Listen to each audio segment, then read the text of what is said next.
Ease student academy में खुश आमदीद। आज का जो हमारा सेशन है वो इंटरनेशनल इकनॉमिक्स को लेकर है। आज हम इंटरनेशनल इकनॉमिक्स में जो बात करने जा रहे हैं बेसिकली हेक्सचर ओहलन थ्योरी की बात करेंगे। हेक्सचर एंड ओहलन दो अलग अलग साइंटिस्ट थे, इन्होंने एक थ्योरी दी इकनॉमिक के अंदर।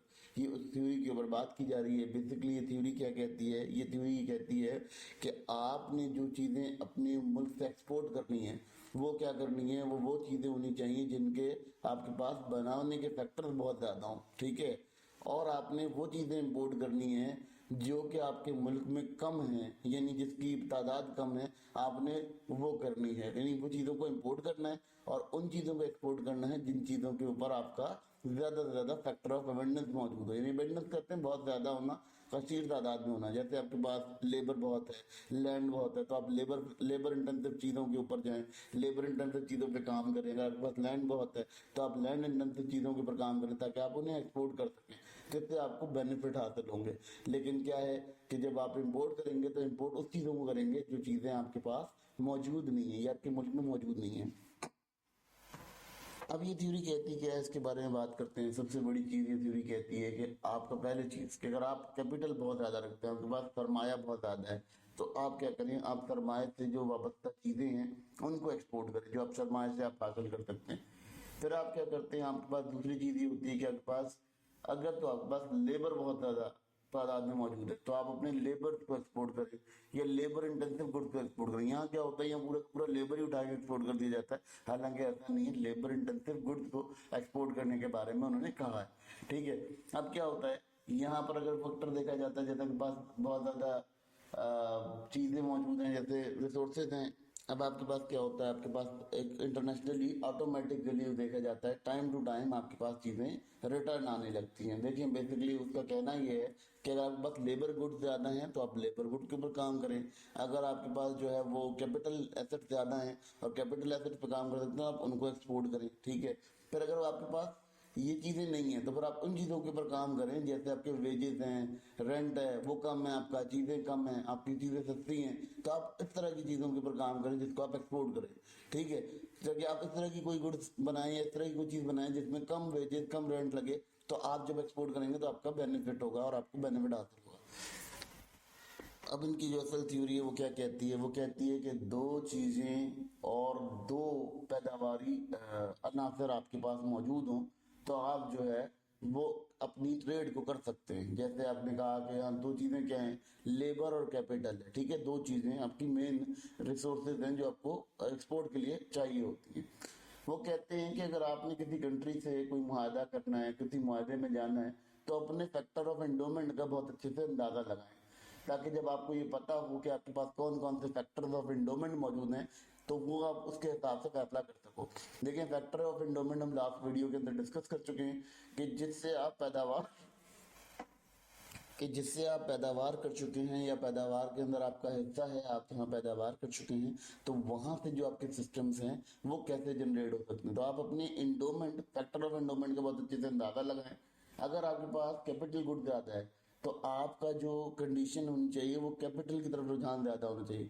एक कंट्री के पास जो है वो कैपिटल ज्यादा है, एक कंट्री के पास लेबर बहुत ज्यादा है, तो अब उसमें अगर देखा जाए तो जिस कंट्री के पास कैपिटल ज्यादा है तो वो कैपिटल इंटेंसिव वो कंट्री कहलाएगा, और जिसके पास लेबर ज्यादा है वो लेबर इंटेंसिव कंट्री कहलाएगा। यानी उसको क्या करना चाहिए, उसको वो चीजें परचेज करनी चाहिए, प्रोड्यूस करनी चाहिए जिसको वो लेबर के अकॉर्डिंग कर सके। और वो जो जो कैपिटल इंटेंसिव बंदा है या कैपिटल इंटेंसिव जो आपका मुल्क है उसके अंदर क्या होगा, उसके अंदर ये सिस्टम इस तरह से होगा कि वो गवर्न करेगा दोनों को। मतलब इस तरह समझ लीजिएगा कि दोनों के दोनों जब पार्टिसिपेट करेंगे तो फिर वो प्राइस इक्विलिब्रियम पर आएंगे। प्राइस इक्विलिब्रियम को इंटरनेशनली प्रेफर किया जाएगा। अब वो कहते हैं कि जिस दौरान अगर आप देखें एक्सपोर्ट को देखा जाए तो एक्सपोर्ट के ऊपर कोई रिस्ट्रिक्शन, कोई भी आपके टैरिफ्स, कोई भी आपकी कॉस्ट नहीं लगनी चाहिए, ट्रांसपोर्टेशन कॉस्ट। आप ऐसी चीज़ों पे काम करें जहां आपको प्रॉब्लम हो, क्योंकि देखें रिसोर्सेज का क्या होता है, रिसोर्सेज आपके मुल्क से निकाली कर जाती हैं तो वो मूवेबल नहीं होती। बहुत सारी रिसोर्सेज ऐसी होती हैं वो मूवेबल नहीं होती।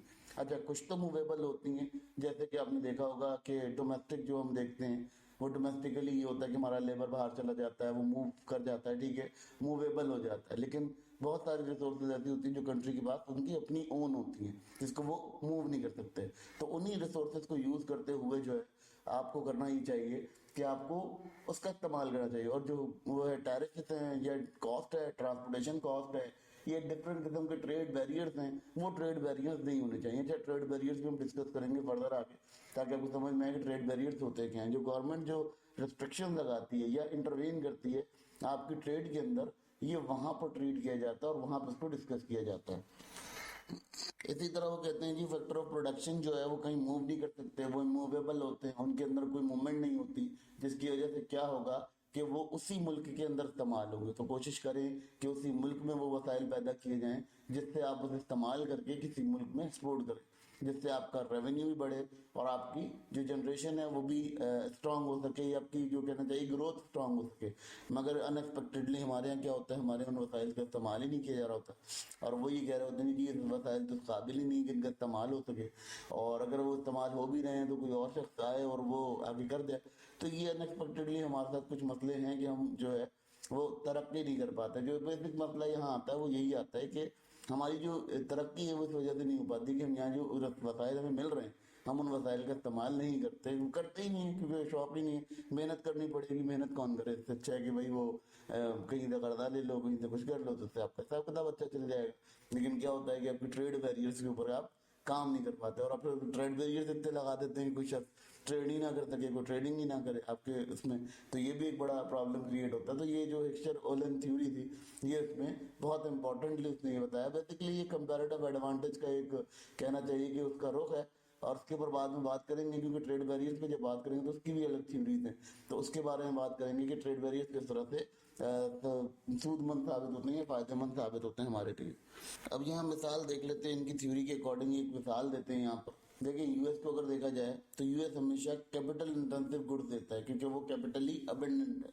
वो क्या करता है, वो मशीनरीज बनाता है, वो मशीनरीज के ऊपर काम करता है। फिर उसके अलावा वो अगर देखते हैं तो वो बहुत अच्छा, इसमें अब चाइना भी आ रहा है, इसमें बड़ी चाइना की भी इन्वॉल्वमेंट हो गई है कि वो मशीनरी बनाता है, वो बहुत सारी ऐसे टेक्निकल चीजें बनाकर दे रहा है, टेक्निकल असिस्टेंस दे रहा है। तो उससे क्या होता है, उससे जो है वो आपकी क्या होती है कि आपकी कैपिटल इंटेंसिव गुड्स होती हैं, यानी उसके पास बहुत ज्यादा कैपिटल होता है, वो कैपिटल को अप्लाई करता है और कैपिटल को अप्लाई करके उससे आपको रिटर्न बना कर देता है। अब अगर इसकी बात करते हैं, इंडिया हो गया या अंडर डेवलप्ड नेशंस हो गए, उनके अंदर क्या होता है, उनके अंदर लेबर डिपेंडेंट होती है, तो वो कौन सी चीजों को एक्सपोर्ट कर पाते हैं, वो कपड़ा है, गारमेंट है, उसको कर पाते हैं, टेक्सटाइल को कर पाते हैं, कपड़े की जो चीजें हैं उसको कर पाते हैं, यानी कपड़े से रिलेटेड जो चीजें हैं वो कर पाते हैं, ठीक है, क्योंकि उनके पास वहाँ लेबर अबेंडेंस है। फिर अगर इस तरह बात करें अंडर डेवलप्ड नेशन में, तो अगर पाकिस्तान की साइड बात की जाए तो वहाँ पे यही है कि वहाँ पे वो फुटबॉल वगैरह, ये खेलों के सामान वगैरह, ये पहले होता था हमारे यहाँ एक्सपोर्ट, क्योंकि ये भी लेबर इंटेंसिव था, इसके ऊपर भी लेबरिंग लगती थी,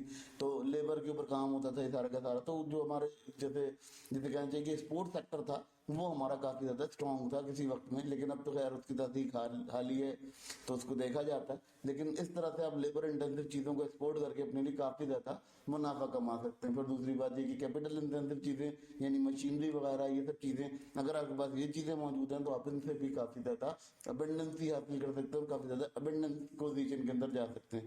तो ये बेसिकली यहाँ अगर कुछ कंसेप्ट क्लियर हुआ होगा, कुछ इसका कंसेप्ट बाकी भी रह गया, उसको भी हम डिस्कस करेंगे फर्दर वीडियोस के अंदर, क्योंकि ये बहुत इंपॉर्टेंट टॉपिक है। और बीइंग इकोनॉमिस्ट आप लोगों के पास इन तमाम चीज़ों की नॉलेज और एक्नॉलेजमेंट आपके पास मौजूद होनी चाहिए।